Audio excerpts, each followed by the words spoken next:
Hello there, sexual deviants. It is I, Avocado Leon here, letting you know an important announcement that yes, I do have a second channel that I abandoned like the father going out to get some milk and never coming back. But unlike most people who have those types of fathers, I have returned to that second channel. No longer is it just me, the sexiest black man on YouTube, and my co-host Ren, the sexiest Mexican to ever grace Twitch. Now we've added another black person, Derek, the buffest black person you're ever gonna meet. And we have combined our forces to rebrand the Ren and Leon podcast and turn it into LDT. Let's discuss tomorrow. Subscribe to that channel. New podcast episodes will be going up. But for now, previously on that bullshit.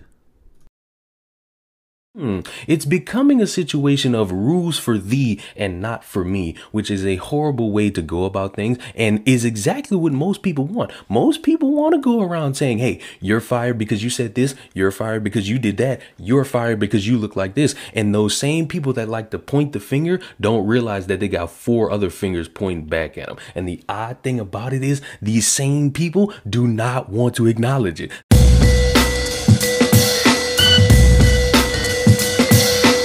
Welcome to This Week on That Bullshit.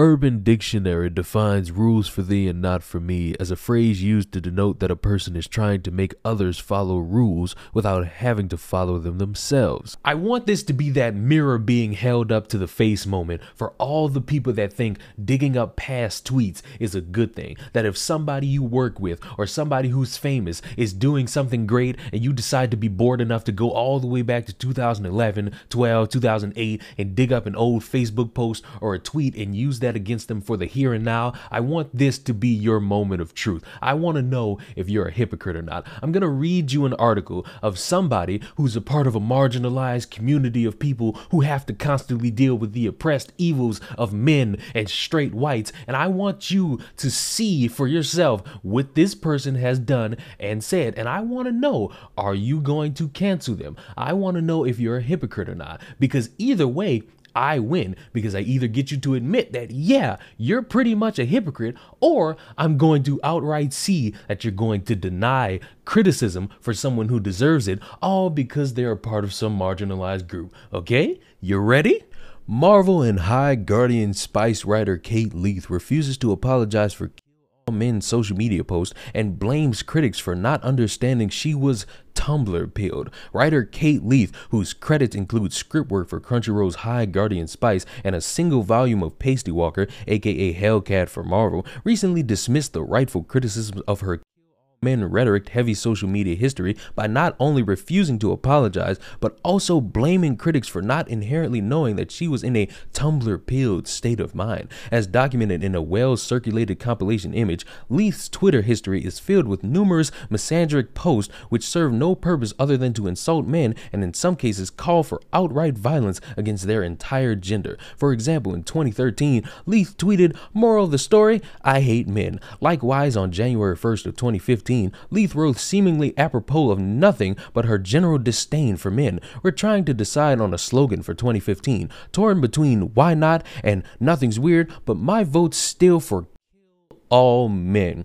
While Leith's social media presence has had little effect on her professional career, as she has since gone on to write for such companies like Dark Horse, Hasbro, and the aforementioned pair of Crunchyroll and Marvel, it has drawn the ire of audiences, many of whom, both fans of her work and critics, completely disagree with her proudly declared sexism. It was this less than stellar repertoire with fans alongside her generally antagonistic social media presence that led to the above tweets once again making the rounds following the release of High Guardian Spice, the abominable Crunchyroll exclusive on which Leith featured as a series writer. Taking notice of the subsequent wave of recent backlash against her tweets, Leith took to Twitter on November 4th to observe her followers in a now deleted thread. "Funny how people who spam my contact form with demands for accountability because I worked on a cartoon always use burner emails. How dare you say men," she continued, mocking the renewed criticism of her social media history. "Well, hun, those tweets are 8 years old, and I was Tumblr-pilled at the time. If you can't get that, I don't know what to tell you," she then dismissively told her critics. "I block people who are dickheads. Also, nothing is my show. I have only ever been one person on a writing staff." However, though Leith attempts to explain away her past rhetoric as simply being Tumblr pilled, one should take note that at no time in her above tweets does Leith apologize for having espoused such hateful sexism. Instead, she opts to paint her critics as somehow lacking integrity for not understanding. Magically, one should note, as Leith has never publicly spoken about these tweets until now, this was an allegedly former state of mind. Ultimately, Leith's tweets read less like taking responsibility and more like an unreasonable shifting of blame for her own feelings onto her critics. This pie-in-the-sky reality people have of always being perfect is a complete myth. No one is perfect. The only exception are newborn babies, and that's because they haven't shit themselves yet. Everybody watching this has a skeleton in their closet that they're not proud of. I don't care how much you want to deny it, you know you got it. Grandstanding to me isn't gonna do anything to hide your skeletons. You either beat up your brother when you were younger, you masturbated to a teacher and got caught by the same teacher, or you ran over a dog and now you feel guilty about it because I'm bringing it up again. You have a skeleton in the closet, and I want you to know something. Here, I'm gonna tell you a secret. It's okay to have those. It's okay because guess what? You grew from that. You were able to become a better person because of that one bad moment in your life. Of course, there are differences between doing something like masturbating to a teacher and getting caught and unconsensually grooming and touching another human being. I don't think anyone gets a pass for that. I don't think you can grow from that. But when it comes to these little minute things like words and jokes and saying something insensitive, I believe anybody could come back and say, yeah, I said that, I own that, it was wrong, but I've grown now, I don't want to be canceled for that, and I'm not going to allow myself to be canceled for that. And that's my big beef with people who cancel people over these old tweets. You're not allowing anyone to grow. You're not even giving them the benefit of the doubt that, hey, maybe all these years later, this person who we're mad at now for something they said in 2008, maybe, just maybe, they've grown and they don't say these things anymore,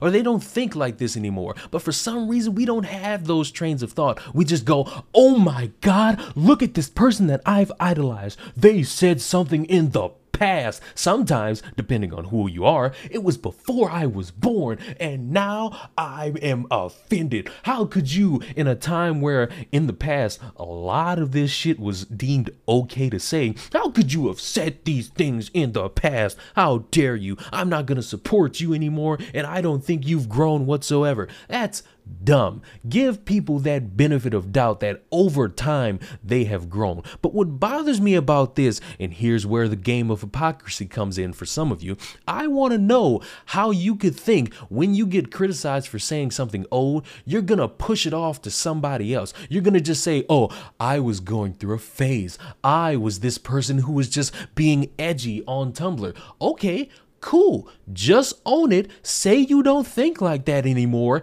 and move on. And for all the people that's going to say, well, this is something that we should look past because obviously this person was in a state of mind and we can't really sit here and demonize her because she was this age and how could she know anything better? Okay, cool. Since we're giving passes to anyone saying that they want to all men, everybody who's gotten mad, including myself, at a white person posting something racist on social media, offending the black community, you got to give them a pass too. Why? Because they say the exact same thing. Oh, I was so young at the time. I didn't know that this hurt this community. I had friends. We all said that all the time. If you're going to go about this route, go with it all the way. I'm tired of this rules for thee, but not for me nonsense. Cool. You want to run that route? It's acceptable. I'll give you that.